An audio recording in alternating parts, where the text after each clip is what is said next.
we're going to be looking at some word problems today that relate to real-life applications of science, business, geometry, and we're just going to have a little sampling.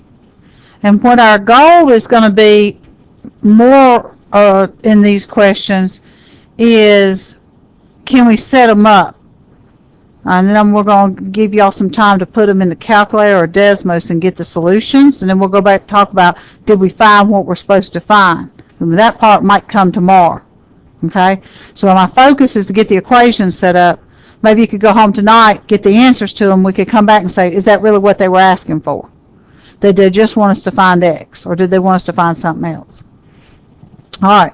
So in a patio area, the community center has planned it, and they've got it drawn out over here, that we want a patio area alongside two sides of the pool. The pool's 50 by 100. The patio area will be the same width on each side of the pool. So they're just going to make some unknown measurement, X, for how wide it is on each side of the pool. It says, write a polynomial that represents the combined area of the pool and the patio area. So we want one formula that will find the area of the whole entire shape. Does that make sense? All right. So we know that area is equal to length times width. And usually people think of length as the longer side. So let's think of the entire picture as one big rectangle, not a rectangle with an L shape around it, okay? Think of it as one big rectangle.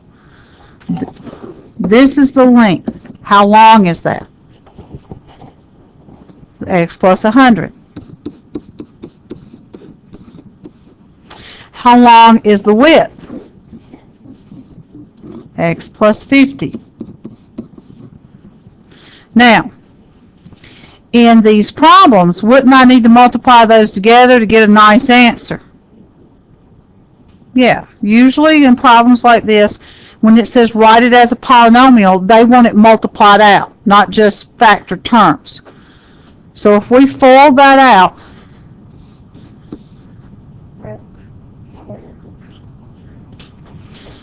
that would be x times x is x squared, x times 50 is 50x, 100 times x for the inner is 100x, and 100 times 50 just adds a 0 to the end of it, right? So it's like 500 with a 0 on the end, 5,000. So my final area formula here, A equals x squared plus 150x plus 5,000. So there's my formula for the combined area of the pool and the patio area together. Now, it has a second part down here. So if you didn't get this part right, guess what's going to happen with this part down here? Yeah, it's going to be wrong.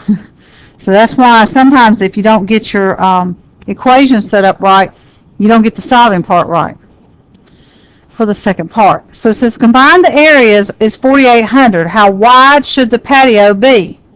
So they're wanting you to take this equation that you just made and set it equal to 4,800 and solve.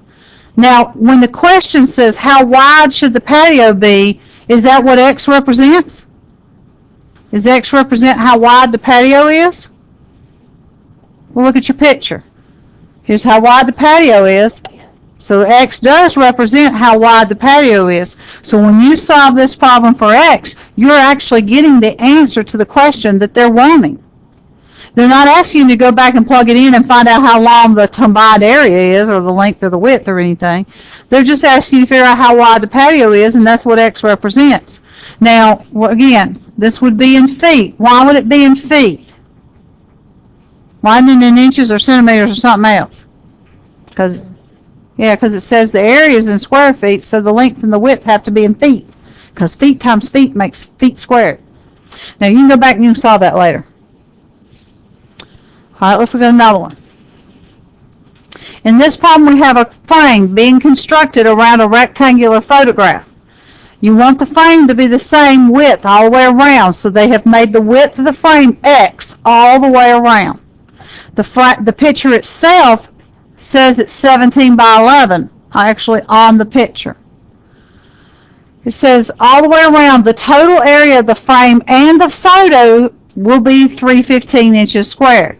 What is the outer dimension of the frame will be? Now, what does outer dimension refer to? Okay, it's referring to the frame, but what do they mean by outer dimensions? Do they mean the length and the width of the frame? Or do they mean how wide the frame's going to be? What do they mean by that outer dimension? See, this one's a little trickier, isn't it? The other one was more obvious. They mean X, but just a weird way to say it. All right, so let's start off with thinking about total area. Okay, we want to do area again. We want to think length times width again. But again, our length and our width's a little different. How long is the whole entire picture? How much? That's right, 2x plus 17. Because you got to add the x that's on each side to the 17 on the picture. And how wide is the entire picture from top to bottom? Right, 2x plus 11 that way also, because you've got to add the x at the top and the x at the bottom. Now, in this problem, is the answer... Okay, let me rephrase that. In this question, you had a two-part question. It said write the polynomial, which had to be multiplied out, and set it equal in the second part, right? It was a two-part question because it had two answers. Are they asking me to write the polynomial, or are they just asking me to find the answer? Find the answer. So when they don't ask you to write the polynomial, you don't have to multiply it together. You just have to set it equal to 315 and work out whatever x is. Does that make sense? Why you don't have to do the extra work on this one. They didn't ask for the formula. Mark, you with me? Alright, so there's a couple of area problems just to give you some options on seeing how that works and how one of them asks you to do a little more work than the other one did. Because they don't ask you to write the formula, you don't have to multiply it together. So let's look at some volume problems because a lot of times students don't remember volume formulas. So in this problem, it's asking me to write an equation and find the radius. So in that particular case, we might have to, simplify some things with our formula. It says a film canister is the shape of a cylinder and has a height of 8 centimeters and a volume of 32 cubic centimeters. Write the equation of the volume of the film canister and then what is R? What's the radius? So first of all, let's just talk about what's the formula for a cylinder in the first place. Let's write our cylinder formula down, then we'll talk about what all do we need for it. So what is volume equal to? How do you find the volume of a cylinder? Yes, it is. It's the area of the bottom times the height, and the area of the bottom is a circle. If you think of it like that, it's easier to remember your formulas for volume because it's always area of the base times the height. The area of the bottom happens to be a circle, so it's pi r squared for circle times height. So I've got volume given to me. I've got h given to me. I don't know r. So pi times r squared times, it says 8 for the height, is going to be equal to the volume of 32 pi. And I didn't turn that around for any particular reason. If you really want to put the 32 pi on the other end, you can. But there's a lot of things in this problem that I could do to simplify it that would make it a whole lot easier to either type in the calculator or just do the math by hand. Let me put a little more space in here for me. For example, I want to keep the r squared. What else can I do? If I keep r squared and get rid of everything else, what would I do first? Okay, let's divide by 8. That's going to give me pi r squared equals 4 pi. Anything else I can do? Divided by pi. Now I know that r squared is equal to 4. What's r? Is it plus or minus 2? Yeah, it really is. Am I going to write plus or minus 2? Well, let's talk about that. When you square root both sides, don't it come out plus or minus 2 based on our lesson yesterday? Do you have negative radius? So in a word problem, we don't put plus or minus, but in a solving problem, we do, right? That's how we get those two solutions that are missing. But in this problem, we don't. So we can actually work this one out and didn't have to use a calculator because they gave us something that was more based on just one variable in the problem. I could have also typed this original problem in Desmos and it would have gave me the answer. Well, on any of them that don't look quick to solve, yeah. All right, a company is manufacturing a cardboard box in the following way. They're going to begin with a 12 by 18 piece of cardboard. They're going to cut an X inch by X inch square out of each corner. Then they're going to fold the flaps up to make an open top box. So first, let's look at this from the perspective of it's a flat piece of paper. It is 12 by 18. It says cut an X by X square out of every corner. So I'm cutting a square out of each corner that's X by X. Probably better if I put those letters inside the picture, not outside.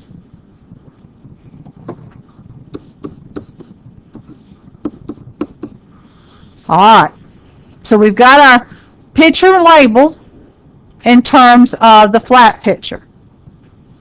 Now when we fold these sides up, it becomes a three-dimensional picture, an open box, such that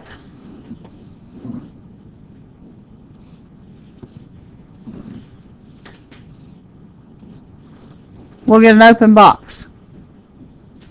Now, let's think this through. This was the length of my box, right? It was 18. I just cut an X out of both corners. What does that make it now? How long is my box now that I cut out two corners of it?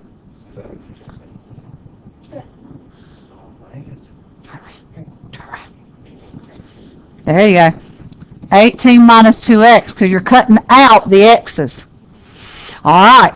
Now, that's how long it is now, because I've cut these two corners out. How wide is it? 12 minus 2x. Now, here's the tricky part. When you fold these sides up, okay? When you fold your side up on each side, that's what makes the box, right? So that's how you can do that, because when you fold this side up, this corner's gone and it's going to meet here. So in that case, how tall is it? X, because when you fold this up, that's going to be your height. So now we have two pictures, one that's a flat pattern, so we could see X was out of each corner, but now we have the dimensions for length, width, and height written on a three-dimensional picture that it made. So it says, what are the lengths, widths, and heights of the box? So the length is equal to 18 minus 2x, the width is equal to 12 minus 2x, and the height is equal to x. That's what it means to tell what those are in terms of x. So now it says to write our polynomial function v of x. It even asks us to put it in function notation this time. Express it v of x equals length times width times height, right? Everybody knows that. Length times width times height. So we're going to do 18 minus 2x times 12 minus 2x times x. Which two do you think we should multiply together first? Because it says polynomial function, so I'm assuming I need to multiply it together. It doesn't say polynomial factors. Yeah, let's do what? Would you do that? Well, we could do the x into one of them, but I'm going to tell you it's a lot easier to do that last, because you're just going to add 1 to the power. It's better to multiply these two together first, because when you multiply those two together first and get that kind of started, that gives you a quadratic, and then you can just add 1 to the power. So what's 18 times 12? How much? 216. All right, 18 times 2 is negative 36x. 2 times 12 is going to be negative 24x. And 2 times 2 is going to be positive 4x squared. Now, I still got to multiply that by x, but I need to add these two like terms together that don't look right because I got a 1 in there instead of a subtraction sign. All right, so there's nothing to add to 216, right? Everybody agree? So I'm just going to go ahead and multiply him by x, 216x. What's 36 plus 24? How many x's is that? 60. Okay, negative 60x, but I'm going to multiply it by x. So that's going to be negative 60x squared. And then I've got this 4x squared that doesn't have anybody to go with him, but I'm going to multiply him by x and get 4x to the third. So at least volume looks cubed. That makes sense, doesn't it? Wouldn't you expect a volume formula to have a cube in it? It says, only some of the values of x will be meaningful to this problem. What is a practical domain for this function? Now, this is something you might see on your exam. A practical domain means what can x be? And x stands for the height in this problem, but it also is a number you plug in to find length and width. What's the lowest number I can plug in there? 0. Can it be 0? Okay, so x might need to be greater than 0. Would that be reasonable?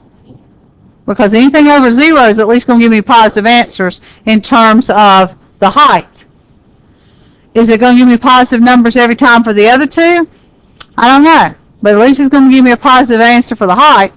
Then we could look at the calculator and see if any of them are negative. But at least that. Because you know you don't want to plug anything in for 0 for height to be 0. It can't be negative. Now, we could go into the calculator and look at it and make sure that makes sense. And part here that relates to this says make a graph of it and only sketch the part of the function that's defined in this problem. So for example, if my quadratic has any negative volumes, I wouldn't graph those. I would only graph the part that would stay up here in the positive realm. So like for example, if you plug in 1 and it comes out negative, then that would mean I wouldn't want to use 1, right? Well, let's see if this makes sense for our problem.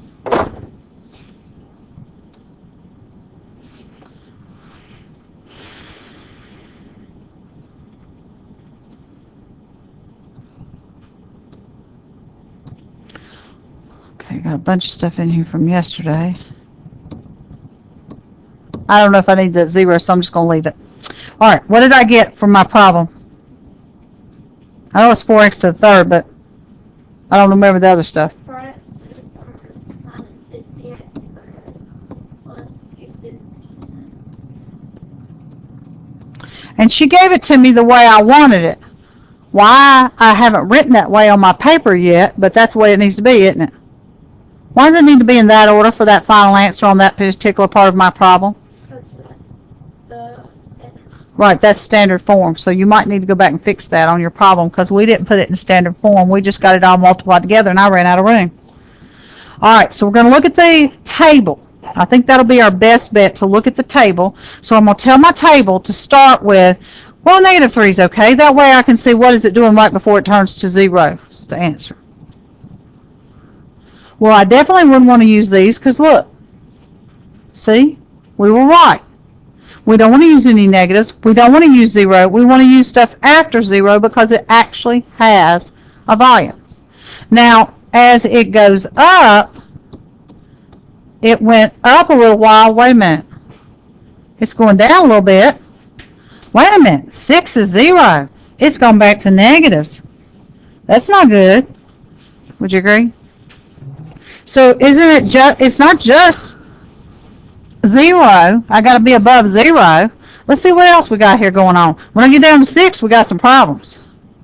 Oh, wait a minute. When you get to 9, it starts going back to positives.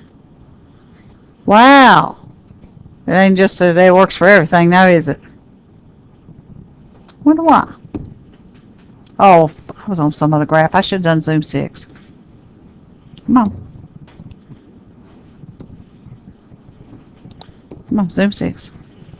Now, I'm not going to see anything on Zip 6 because my numbers are too big, but I got to get it started. Okay, so it's probably all over that way, so why don't I just change my values for my maxes.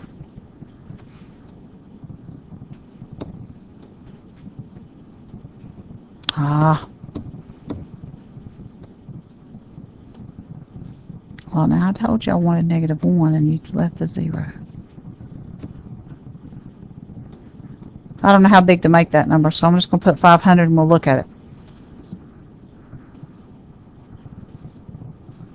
Okay, I need a little bit less on the top and a little bit more on the bottom.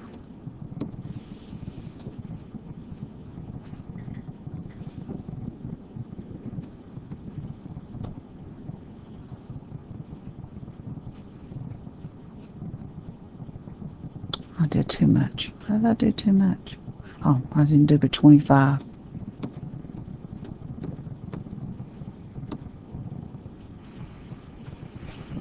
Okay, so it starts here at 0, it goes up, and when it gets back down here at 6, it goes below here until it gets to 9, and then it keeps going up.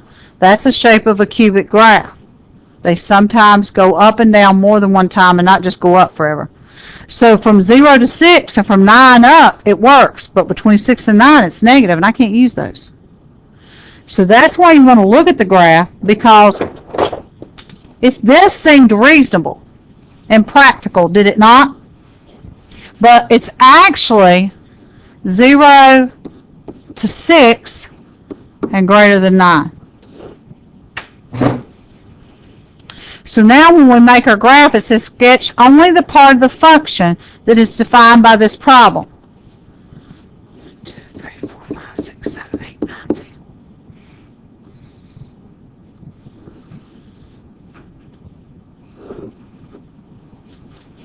That's the only parts defined by this problem.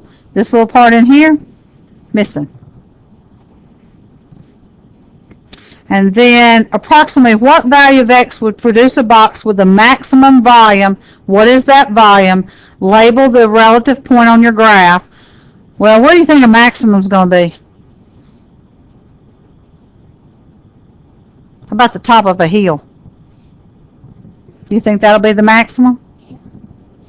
Most people do. Most people think that's going to be a maximum. Do you think there could be a bigger value over here? There might be. And so in that particular case, sometimes, you know, if you look at just one little piece of the graph, you may say, well, this is the maximum.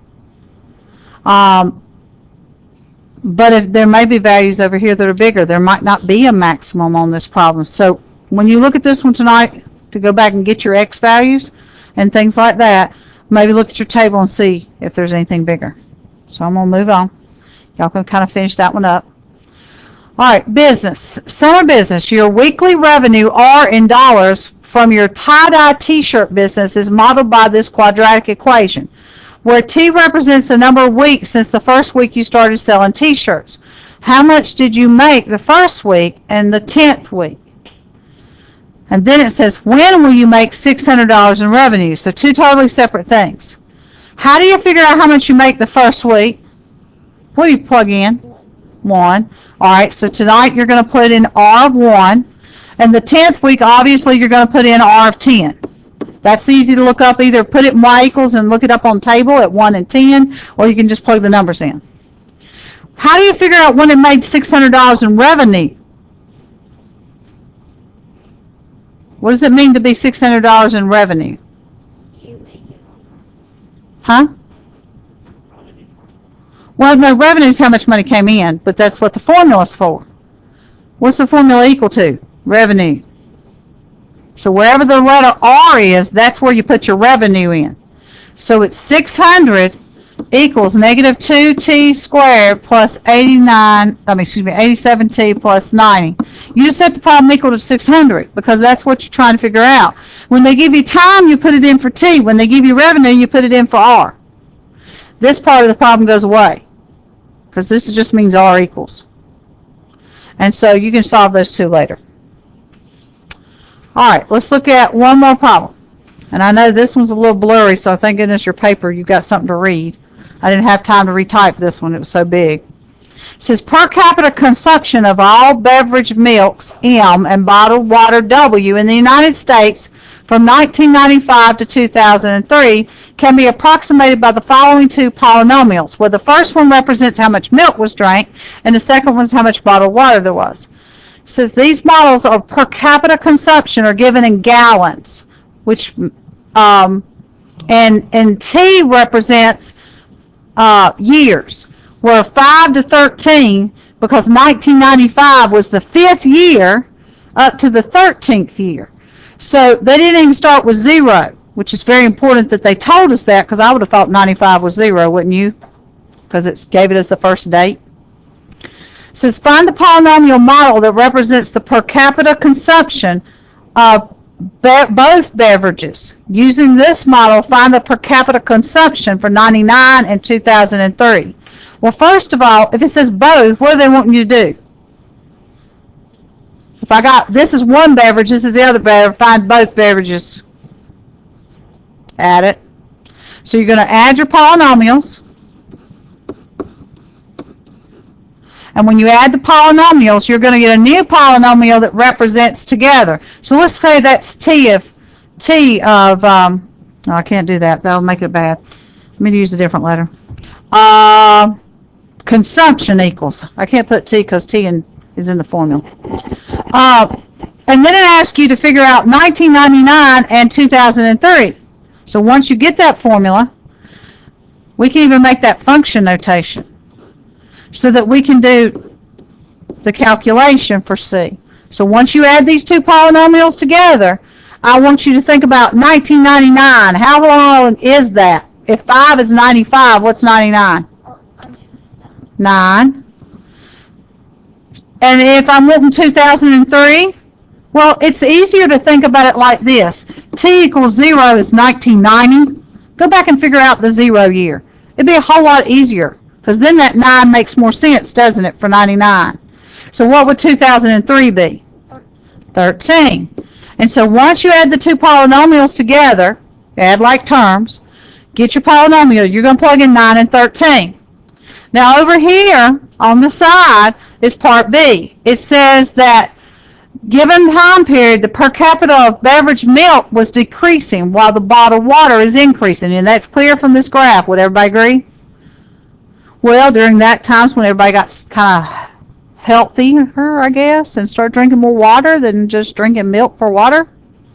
Now my son, my oldest, he drinks milk like it's free.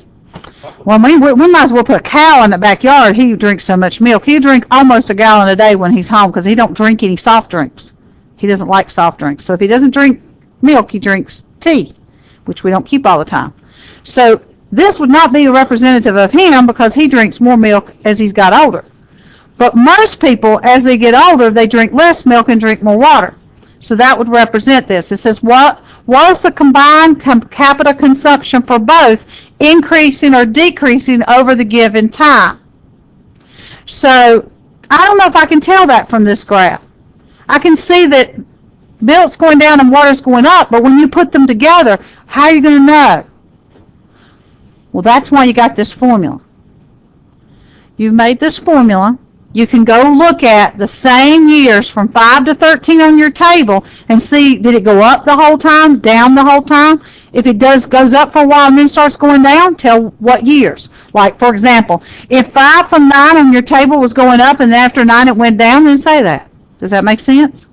Because you've got this graph, and you would think if you take this one minus that one that it would be more milk, right? But that's not what they're doing. They're using this formula that you made over here to see, is the formula itself increasing or decreasing. So I can't look at it from this bar graph perspective, even though it looks like I should be able to subtract the first one and the second one and figure that out, because eventually water took over. So if I did green minus yellow, they'd all be positive but that one, right? Well, I don't know if that's true about the formula or not. So that's why they want you to take the formula, put it in y equals, go look at the table from 5 to 13. So that's why you got to make the formula as well, because you need it to do that question also. Does that make sense? So you can look up those values off the calculator. All right, two more. In science, there is a formula used to talk about gravity. It is the height is equal to 1/2 times gravity t squared plus velocity initially times t plus the height initially. That's what the subscript 0 means. It means initial height, initial velocity. Gravity, for I guess most of the questions that you'll be working with, is a specific number. Gravity is equal to negative 32 feet per second squared, but it could be negative 9.8 meters per second squared if you're in the metric system. So you have to look at the question you're working with in order to figure out which of those you're using. Now, I'm pretty sure this has been taught in some previous math classes. I don't know if y'all ever studied this in science or not, but it's more science related than it is math. So when you have h equals 1/2 gravity t squared, that means you have to half the gravity to plug it in. And then you put your velocity in front of t. If your velocity is going up, it's plus that number. If its velocity is going down, because what if you threw it down? That means your velocity is negative. If you throw it up, your velocity is positive. So that's how you have to know about that one. And then height sub 0 is just what did you start at. So a cliff diver jumps off the ledge at 96 feet above the ocean. His initial upward velocity is 16 feet per second. When will he be at the maximum height, and how high will he be? So let's think this out graphically. Here he is at 96. He's going to jump off vertically, go up for a while, and then come back down. All right? And eventually he'll hit the water. I want to know when he's up here. That's a maximum, right? All right, let's see if we can make our formula. You can put it in calculator and use the max button, or you can use Desmos and just click on it. So, h equals, what's half of negative 32? Negative 16. T squared. It says the upward velocity. That's important. It's upward, which tells me to put plus 16 t, because that's where your velocity goes. It goes in front of the linear. And then how high off the ground he was when he started was 96. So you put plus 96 because that is his height. So you can put that in the calculator or in Desmos and you can find out where that is. So when you look at this point up here, it's time down here, it's height on here. So however far over, it'll be how many seconds it took, and how far up for the y value will be how high off the ground he was before he started coming back down. It also says how long will it take for the diver to enter the water. So I also want to know when he hit the ground. How far off the ground are you when you hit the ground? 0. So I'm saying set the problem equal to 0 for this second one. And of course you can do that in Desmos as well, or y1, y2, see where it crosses. All right, we have one more to set up, and I'm running out of time. I'll give you a hint. V sub 0 is 0. I just dropped it. Did I give it any velocity if I just let go of it? No. So I've got a height for h sub 0 over here, and I've got this is 0, which means there's no linear term in my equation. See if you can set it up and work the question yourself, and then tomorrow we'll go over. We'll go over all the answers to all these problems. I want you to try putting them in the calculator and getting the answers. We'll go over them, and then you'll have a few more to do. I don't have that part ready yet, so that's why I'm letting you try to get the answers to some of these first. Okay?